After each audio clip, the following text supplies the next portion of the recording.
यशस्वी झालं.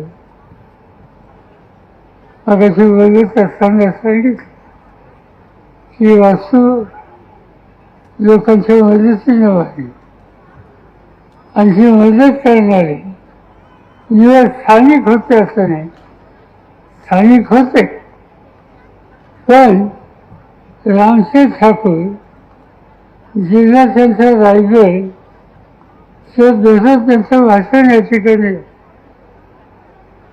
अशा दूरच्या लोकांनी सुद्धा त्याला हात लावला.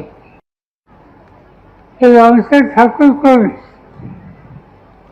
ते खासदार होते आमच्याबरोबर, पण त्यांचा राजकारणात फार इंटरेस्ट नाही. त्यांचा इंटरेस्ट समाजकारणामध्ये. तेव्हा आश्चर्य असेल की रामशेठ ठाकूर रयत शिक्षण संस्थेला दरवर्षी कमीत कमी 5 कोटी ही रक्कम देतात आणि याची वैसंख्य रक्कम ही न मागता देतात.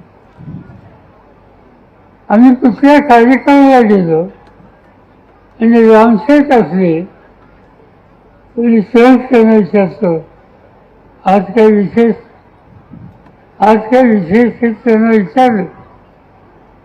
बोलायला ते उभे राहिले की मी बोलायला उभं राहिलो की ते उठतात आणि उंची रक्कम जाहीर करतात. रामशेठ ठाकूर रयत शिक्षण संस्थेमध्ये तळवीर वाहन असताना त्यांना आर्थिकदृष्ट्या शिक्षण घेणं शक्य नाही अशी जी गरीबाची मुलं आहेत त्यांच्यासाठी कमवा आणि शिका ही योजना तळवीरांनी काढली. आणि रामशेठ हे रायगड जिल्हा त्या काळामध्ये रायगड नाव नव्हतं, कुलाबा जिल्हा होतं. त्या कुलाबा जिल्ह्याचे ते सातारा रयतेच्या कमवा आणि शिका या शाखेमध्ये सहभागी झाले आणि कष्ट करून शिक्षण घेतलं. नंतर व्यवसायात यशस्वी झाले आणि कोट्यावधी रुपये चांगल्या कामाच्यासाठी देतो. आणि ही भूमिका धरत त्या अनेकांनी घेतली. आणि म्हणून रयत शिक्षण संस्थेचं वैशिष्ट्य आहे त्यात या अशा अनेक दानशूर लोकांची ठिकठिकाणी मोठ्या प्रमाणावर आज मदत होत असते. अनेक गोष्टी अभ्यास करायच्या, इथं शिक्षणाचा दर्जा सुधारायची कसायची काळजी घेतो. नवीन तंत्रज्ञान ते कसं आणता येईल याचा विचार करतो.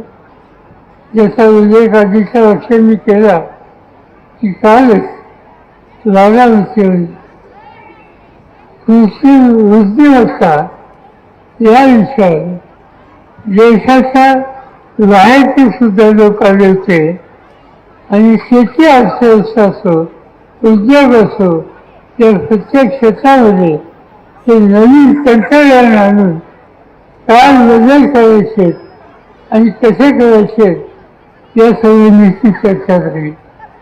तर आनंद एका गोष्टीचा झाला की रयत शिक्षण संस्था ही एकच असते. यांनी सगळ्या शाखेमध्ये हे बौद्धिक संपदा गरीबाच्या गरीब पोषण कसं या प्रकारची आखणी ती करून ठेवली गेली. आणि हा 14 दिवसामध्ये हा विचार हे तंत्रज्ञान एकूण एक शाळेमध्ये कसं देता येईल या दृष्टीनं आम्हाला लोकांची फावलं आहे. आणि त्याचं लोक ते चिंचोली सुद्धा पोचेल याची मला खात्री. आणि म्हणून मी काय अधिक बोलून अक्षर सगळ्यांचा वेळ घेत नाही. अतिशय चांगली वास्तू आहे. मला फक्त एवढंच सांगायचं आहे, मला कल्पना आहे की या भागामध्ये पाण्याची कमतरता आहे. तर काय वाटेल ते करूया. जागा चांगली आहे प्रशासन चांगले आहे, आजूबाजूला पाण्याची व्यवस्था करून चांगली झालेला हा सगळा परिसर हिरवागार कसा होईल, नव्या पिढीला त्यातून शोषण कसं मिळेल याची काळजी बाकीच्या आमच्या सगळ्या सरकारने घ्यावी हा माझा या ठिकाणचा आग्रह आहे. ही संस्था आणि हा कार्यक्रम करण्याच्यासाठी अनेकांनी हातभार लावला आणि मला गंमत वाटली की त्या अनेकांच्यामध्ये एक सरस पावत होता. तिथे गावचे सरपंच आहेत आणि त्यांनी याच्यामध्ये कष्ट केले, चांगली गोष्ट आहे. हे काम तुम्ही लोकांनी खांद्या घेतलं, आता थांबायचं नाही, यशस्वी व्हायचं. हा सगळा परिसर त्याचा चेहरा बदलेल कसा याची काळजी घ्यायची आणि हे काम तुम्ही करता बघून सगळे स्थानिक लोक तुम्हाला अंतःकरणापासून साथ देतील हा विश्वास या ठिकाणी बाळगतो आणि माझे एबीपी माझा, उघडा डोळे बघा नीट.